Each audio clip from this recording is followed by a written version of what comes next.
Bienvenidos al mundo que se avecina. Estamos abriendo una ventana hacia ese mundo de transformación digital, la influencia que va a tener no solo exterior, ¿no?, sino de puertas adentro, en nuestros hogares, en nuestras familias, en nuestro entorno inmediato, en los centros educativos, con nuestros jóvenes, con nuestros hijos adolescentes, y para conversar, conocer, reflexionar sobre estos aspectos, ¿no?, en esta semana sobre el ocio digital, precisamente de los jóvenes y de nuestros adolescentes, contamos con alguien que, bueno, que sabe un montón. María Zavala, bienvenida de nuevo. Gracias, Albert. Estoy disfrutando muchísimo con todos los capítulos, estoy aprendiendo como padre, como persona, pues lo que tengo todavía por delante para saber gestionar mi propia transformación digital. Y además también gestionar la de mi entorno y mi familia, ¿no? Porque, bueno, esto del ocio digital de los jóvenes se las trae, ¿no? Yo he estado consultando un poco algunas de tu magnífico blog, que tienes ahí muchísima información, muchísimos artículos, ¿no?, de tus talleres, algún vídeo que nos explicas muy bien, ¿no?, cómo estás abordando este tema, y me ha llamado la atención, justo para tratar este capítulo, bueno, pues un estudio muy reciente, ¿no?, me comentabas antes de la grabación, que es de abril del 2022, ¿no?, que se titula como estudio Consumir, Crear, Jugar, Panorama del Ocio Digital de la Juventud, ¿no? Ha sido realizado por el Centro Reina Sofía sobre Adolescencia, la Fundación FACT, ¿verdad?, que creo que colaboró, curiosamente, ¿no?, dos corporaciones importantes, ¿no?, la una que es Telefónica y la otra es el Banco de Santander, ¿no?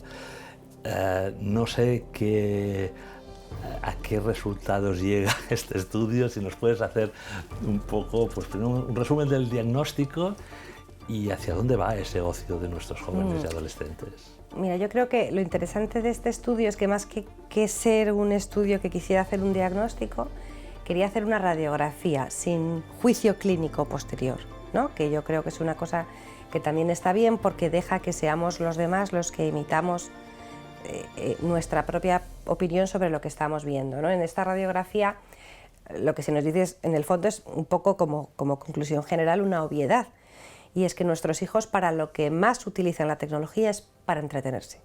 Ese entretenerse tiene un elemento fundamental que lidera sobre todos los demás, que es socializar, o sea, entretenerse con sus amigos, estar con sus amigos, siendo estar entre comillas, esto me pasa a mí mucho en mi casa con mis hijos, no necesariamente estar físicamente con mis amigos, sino chatear con mis amigos, videollamada con mis amigos, jugar con la consola en línea con mis amigos, ¿no?, todas estas cosas, socializar, entretenerse. Entonces, la radiografía nos habla de que utilizan tecnología todos los días para entretenerse, para escuchar. ¿Cuántas horas?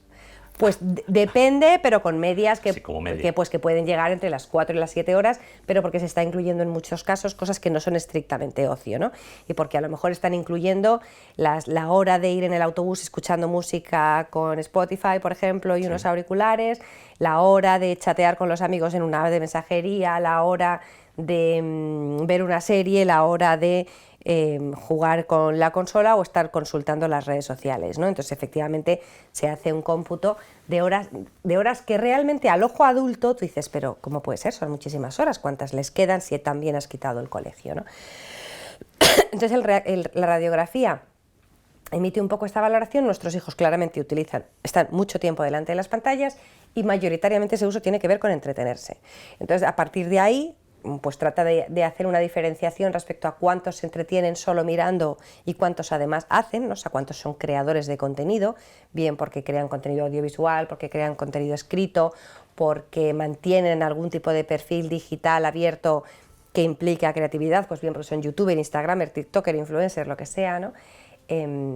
Cuántos además pueden saber programar y cuánto utilizan según qué aplicaciones, cuáles son las más utilizadas, pues lógicamente Instagram, TikTok siempre subiendo como la espuma, Facebook, Twitter mucho menos, YouTube se mantiene, las plataformas de streaming de música también se mantienen, ¿no?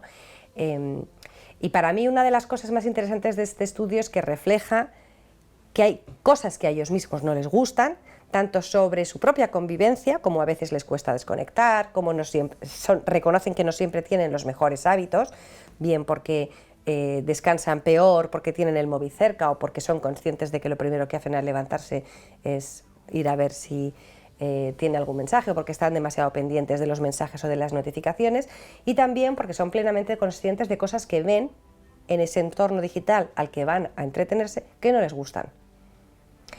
Bien porque sea malos tonos en la relación interpersonal, bien porque sean situaciones delicadas o incluso peligrosas que son capaces de detectar.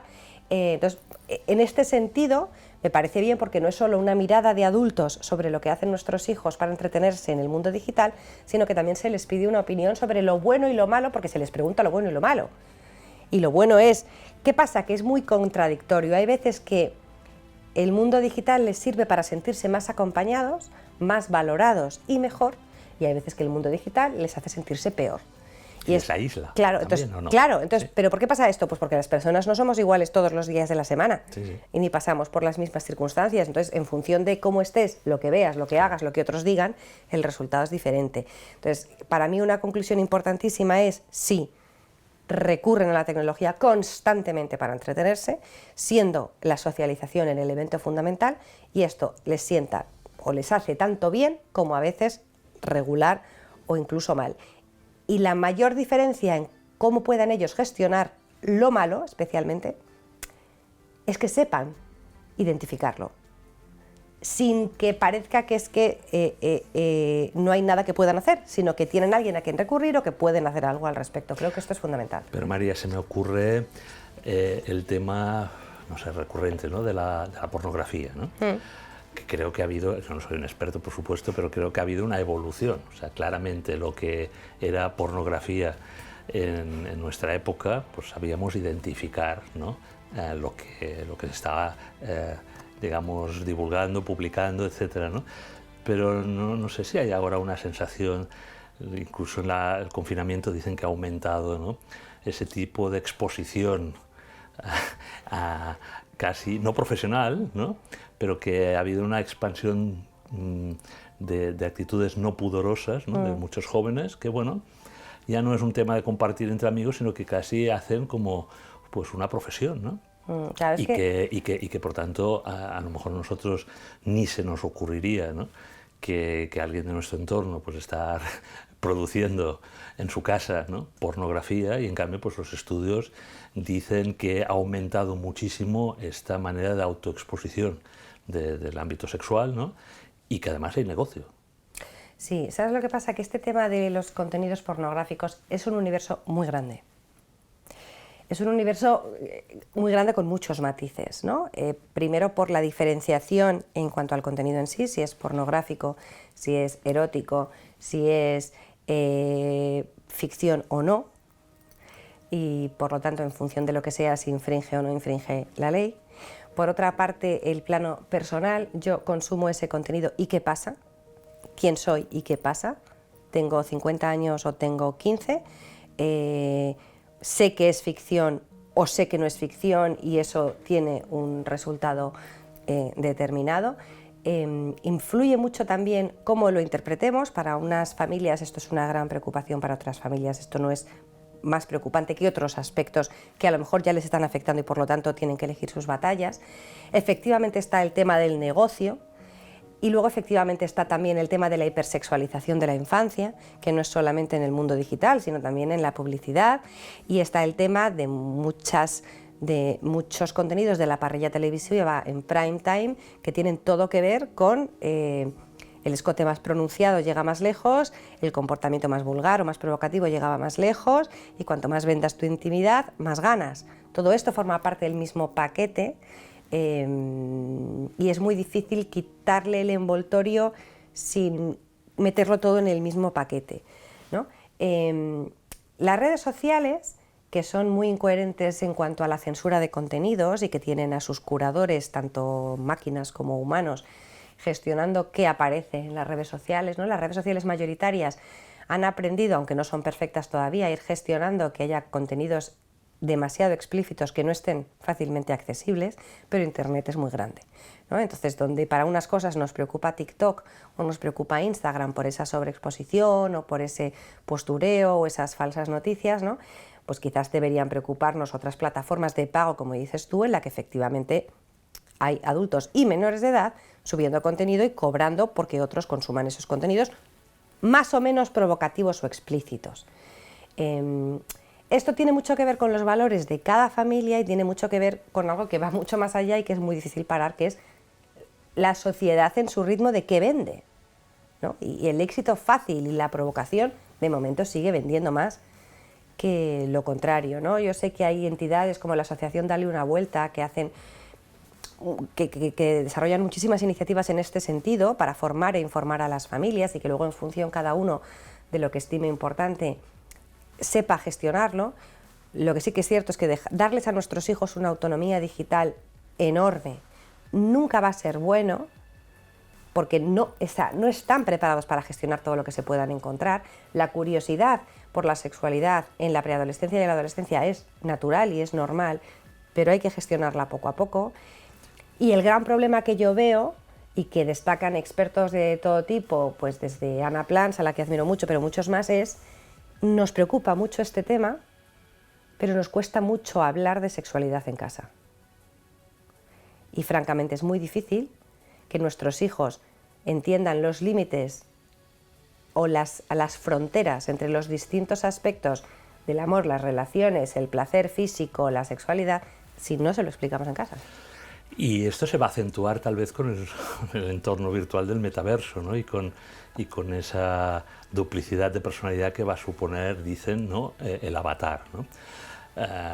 De momento parece que no está muy regulado ese entorno virtual, ¿no? En el que bueno, cada uno va a, si no ya en la realidad, en la ficción, pues va a desarrollar un tipo de personalidad y tal vez una personalidad bipolar, ¿no?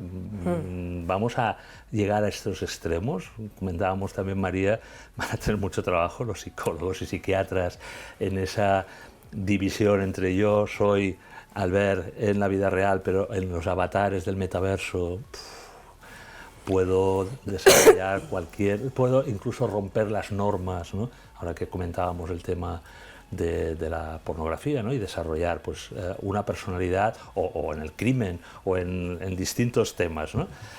¿Cómo ves tú que se está implementando el metaverso?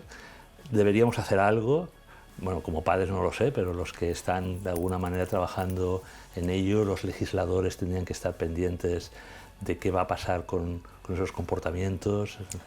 Yo creo que sí que se está trabajando en la parte tanto del marco legislativo, especialmente en términos de la privacidad Sí. y de los datos personales, también en el marco de la ética digital y el uso de la inteligencia artificial en estos entornos, y en términos de que cada sector que pueda terminar por utilizar el metaverso, que serán finalmente todos, lo haga dentro de unos parámetros que defiendan los derechos del usuario, ¿no? Lo que sí que es cierto es que una vez el metaverso sea un entorno en el que participemos mucho, no vamos a poder evitar muchos problemas, y que se produzcan problemas definitorios va a depender mucho más de las personas que de las grandes corporaciones o de los gobiernos, ¿no? Es decir, que por ejemplo, el tema del metaverso, yo creo que la primera implicación que va a tener directa en nuestras vidas, más allá del tema de los NFTs, el mercado de no tangibles, fungibles, o del tema más financiero, ¿no? Es a través del mundo de los videojuegos, ¿no? Y ahí lo más probable es que la mayor parte de nuestros adolescentes que entran en el metaverso, que de hecho sus primeras aplicaciones ya existen, sepan que lo que hay dentro es ficción. Ya, pero no ¿Vale? es Entonces, tan fácil, ¿verdad? Sí, el tema la gracia es que parezca el tema inmersivamente que no es ficción, ¿no? que aun sabiendo que es ficción, Sí. entiendan que no por ser ficción no hay límites, o qué se puede, hasta dónde llegas en lo que sea que estés haciendo. También es distinto, pasa como cuando nuestros hijos juegan a videojuegos que son inmersivos, ¿no? De realidad virtual o aumentada. Es decir, tú puedes estar jugando un juego que consiste en matar, el otro personaje al que matas puede ser un jugador real que está online desde su casa jugando, o puede ser un bot, ¿no? O sea, puede ser un elemento del juego que no hay detrás una identidad real. En el que tú lo mates puede jugar parte ese elemento en el proceso, puede jugar parte el hecho de que lo hagas con mayor o menos crueldad, de que te sientas más o menos libre de poder hacer lo que te dé la gana, de que haya implicaciones en la vida real o no en la vida real. Es decir, si tú hoy juegas una partida de Fortnite y para ganar eres el último en morir en la isla y tienes que matar a 20, no estás matando a 20 personas. Y el niño sabe que no está matando a 20 personas y yo como madre sé que el niño no está matando a 20 personas. ¿No? Eso no le quita gravedad a según qué juegos, porque hay juegos con contenido tremendamente violento y conductas tremendamente incitantes de conductas violentas, ¿no? Pero de alguna manera lo más que podemos trabajar desde las familias, hasta que podamos enfrentarnos a una realidad que llegue, es conciencia.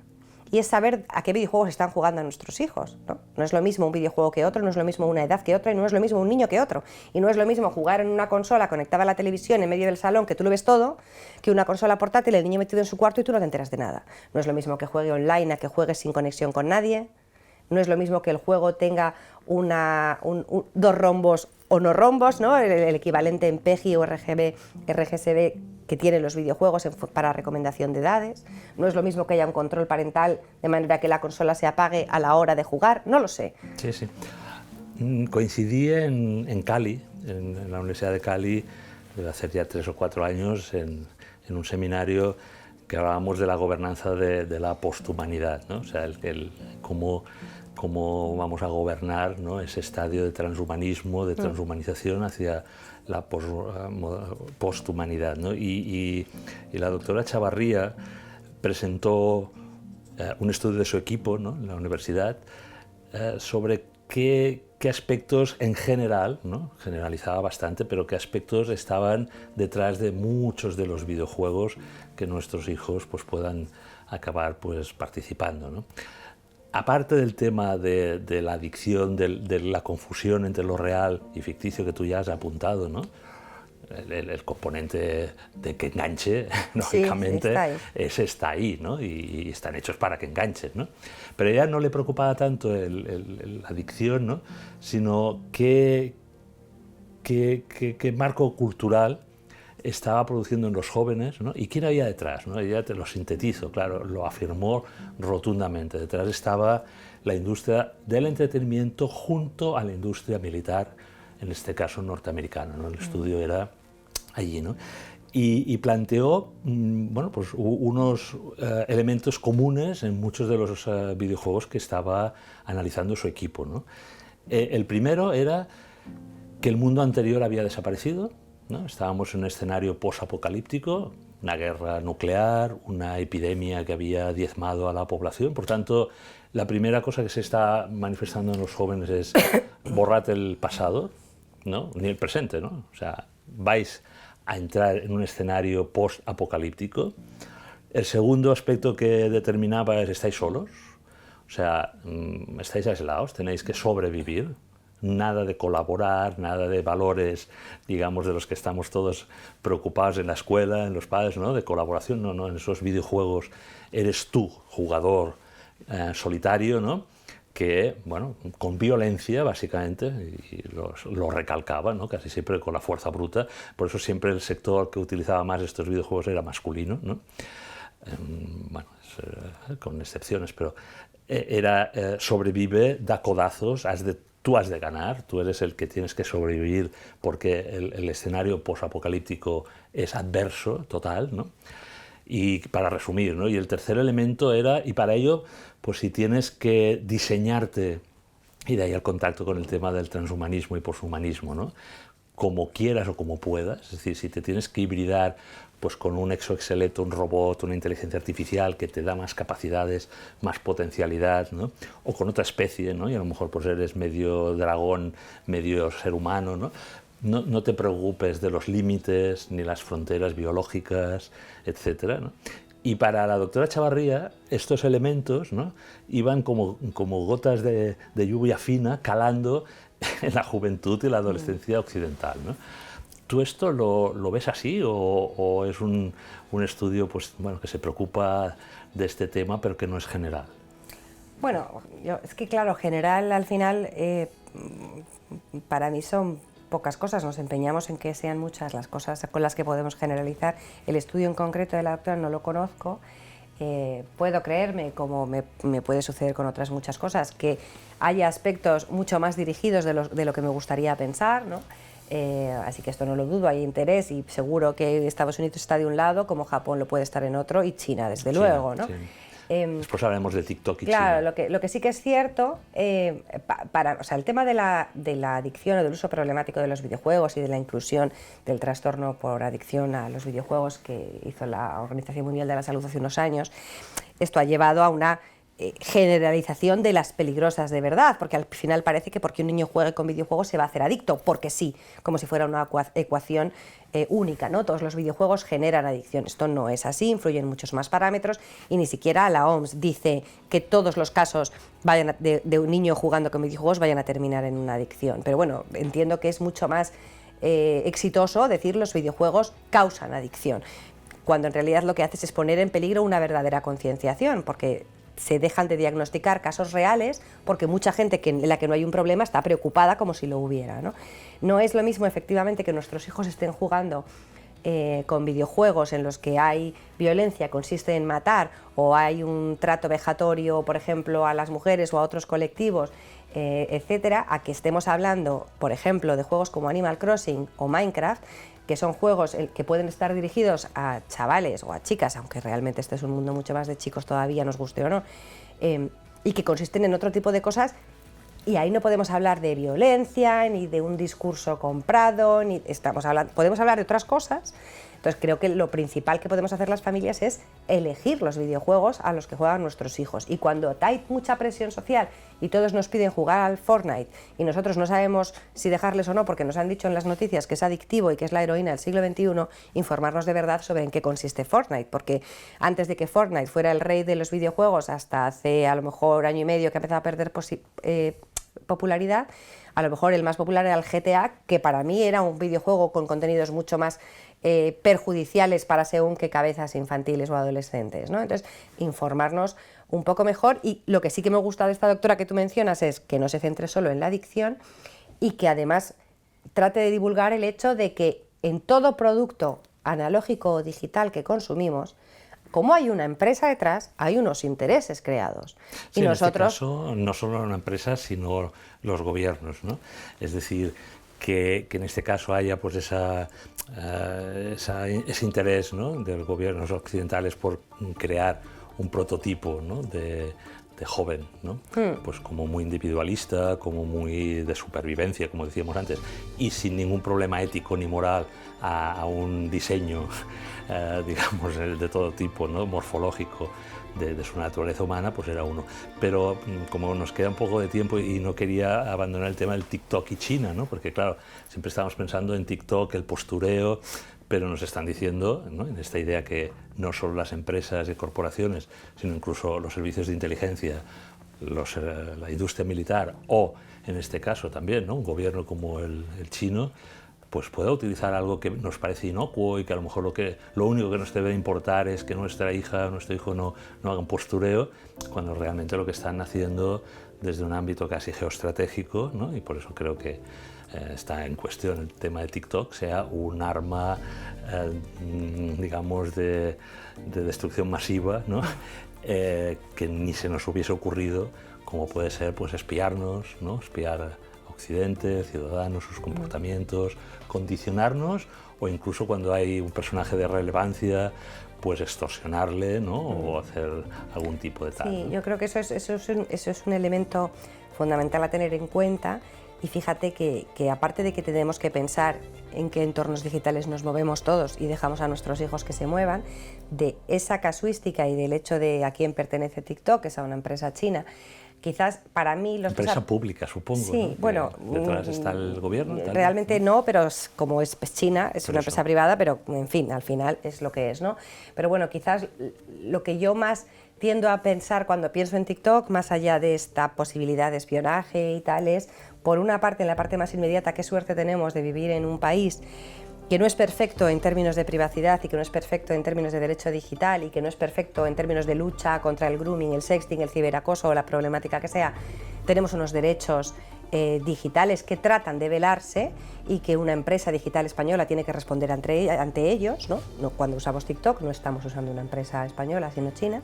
Entonces, también quiero poner en valor que vivimos en un país que trabaja por velar por nuestros derechos digitales, y luego también recordar que quienes más recuerdan constantemente sobre el mal hacer de TikTok y China son los más interesados en que caiga TikTok y caiga China, que tampoco es casualidad. No, por eso que hay más que un tema simplemente de uso de las tecnologías a nivel familiar, tal. Nos queda un minuto y como siempre, pues ya nos has dado un poco de toque de esperanza, ¿no? Es decir, bueno, pues hay una regulación, estamos en un entorno democrático, sabremos gestionar esa transformación digital, esa privacidad, esos contenidos, y si te parece, pues el último capítulo, la semana que viene, abordamos esos derechos de ciudadanía digital, ¿no? Esos derechos digitales, ¿no? Para nosotros, cuál es el buen comportamiento que debemos tener en ese entorno digital y el sentido de la realidad, porque al final, bueno, vamos a tener entornos virtuales y ficticios, pero vamos a seguir en este mundo que se avecina en el ámbito real, ¿no? Efectivamente. María, hasta la semana que viene. Gracias.